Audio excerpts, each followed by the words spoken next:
بہت مدتوں پہلے کی بات ہے کہ شام کے ملک میں ایک نیک دل بادشاہ رہا کرتا تھا۔ اس کی رعایا اس سے بہت خوش رہتی تھی۔ بادشاہ کو پھول اور پودے بہت پسند تھے۔ اس نے اپنے محل میں بہت بڑا شاہی باغ بنا رکھا تھا۔ وہ روز مغرب کی نماز کے بعد اپنی باغ میں جایا کرتا، اور ایک دن بادشاہ اپنے باغ سے واپس آیا اور عشاء کی نماز پڑھ کر سو گیا۔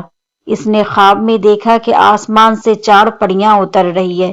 ان میں سے ایک پری نے اپنے ہاتھ پھیلائے اور زمین سے ایک سونے کا تنا اگ گیا۔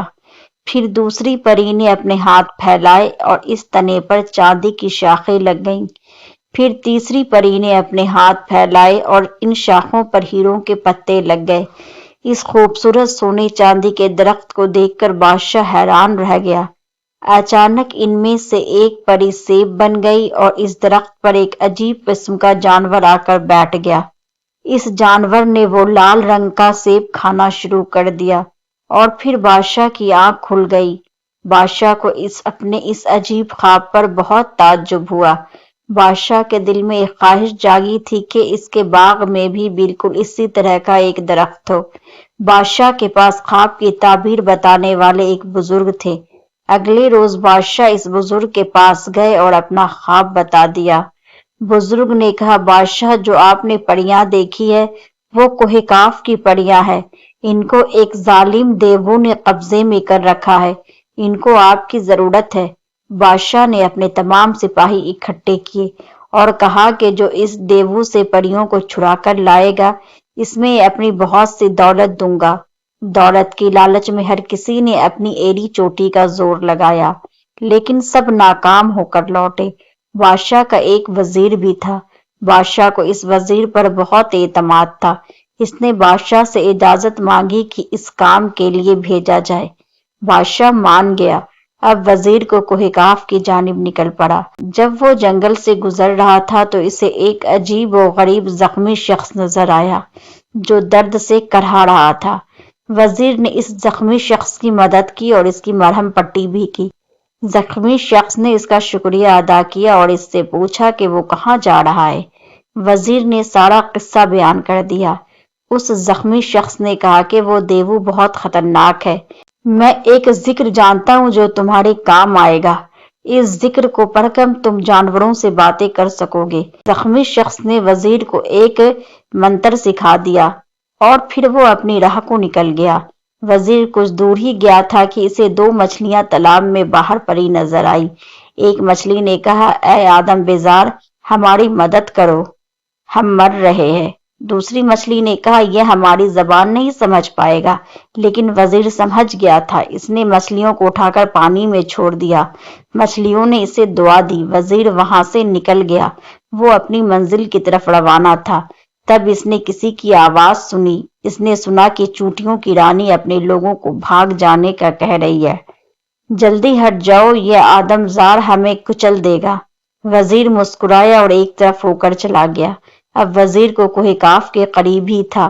وہ چل رہا تھا کہ اچانک اس نے اپنے سامنے جھاڑیوں میں حرکت محسوس کی۔ اس نے قریب جا کر دیکھا تو ایک جھاڑیوں میں ایک بھونا پھنسا ہوا تھا۔ وزیر نے بونے کو ان جھاڑیوں سے نکالا تو بونے نے اس کا شکریہ ادا کیا اور اس سے پوچھا کہ وہ کہاں جا رہا ہے۔ وزیر نے اسے بھی سارا معاملہ بتا دیا۔ بونے نے کہا، میرے پاس ایک ایسی چادر ہے جسے اگر تم اپنے اوپر اوڑھ لو تو تم کسی کو بھی نظر نہیں آؤ گے۔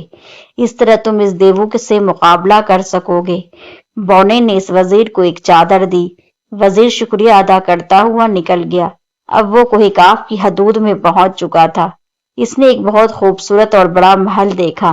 محل کے باہر 2 عجیب مخلوق پہرا دے رہے تھے۔ وزیر نے اپنے اوپر چادر اوڑھ لی اور غائب ہو گیا اور ان مخلوقات کے درمیان سے آرام سے گزر گیا۔ لیکن جلد ہی محل میں شور ہوا کہ کوئی محل میں داخل ہوا ہے۔ قد آمد دیو کو یہ سن کر بہت غصہ آیا۔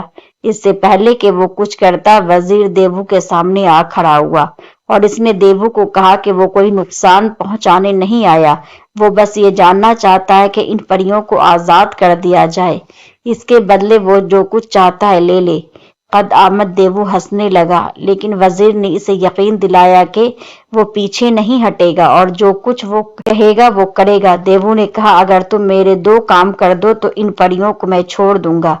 وزیر راضی ہو گیا۔ دیو نے اپنی انگلی میں سے ایک خوبصورت انگوٹھی اتاری اور دریا میں پھینک دی۔ مجھے کل صبح تک یہ انگوٹھی واپس چاہیے۔ وزیر پریشان ہوا کہ وہ اتنے بڑے دریا میں انگوٹھی کیسے ڈھونڈے گا، اور پھر اسے وہ مچھلیاں یاد آئی۔ اس دریا میں ہی وہ مچھلیاں رہا کرتی تھی۔ اس نے ان مچھلیوں کو بلایا اور سارا ماجرا بیان کیا۔ مچھلیوں نے کہا، تم فکر مت کرو، ہم تمہیں صبح ہونے سے پہلے انگوٹھی لا دیں گے۔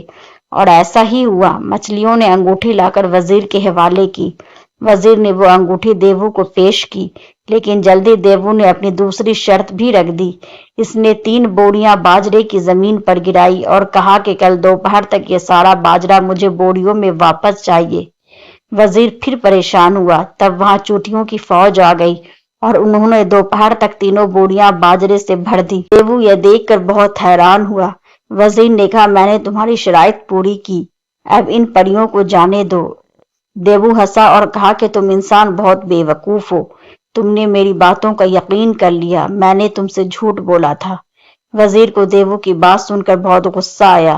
اس نے بہت جلد ہی بونے کی دی ہوئی چادر تانی اور خنجر پکڑ کر دیو کی جانب بڑھا اور اس کے سینے میں گھونپ دیا۔ دیو بلند آواز میں چیخ مارتا ہوا زمین پر بے ہوش ہو گیا۔ وزیر نے تہخانے میں جا کر پریوں کو آزاد کیا، پریوں کو اٹھا کر واپس بادشاہ کے پاس لے آیا۔ پریوں نے بادشاہ کا بہت شکریہ ادا کیا اور محل میں بالکل ویسا ہی درخت بادشاہ کے باغ میں بنا کر دیا جیسا کہ بادشاہ نے خواب میں دیکھا تھا۔ بادشاہ نے اپنے وعدے کے مطابق اپنی بہت سی جائیداد اپنے وزیر کے نام کر دی اور پریاں خوشی خوشی واپس پرستان کی روانہ ہو گئی۔ محترم حضرات، اگر میری یہ کہانی آپ کو پسند آئی ہو تو اسے شیئر کریں، لائک کریں اور سبسکرائب کریں۔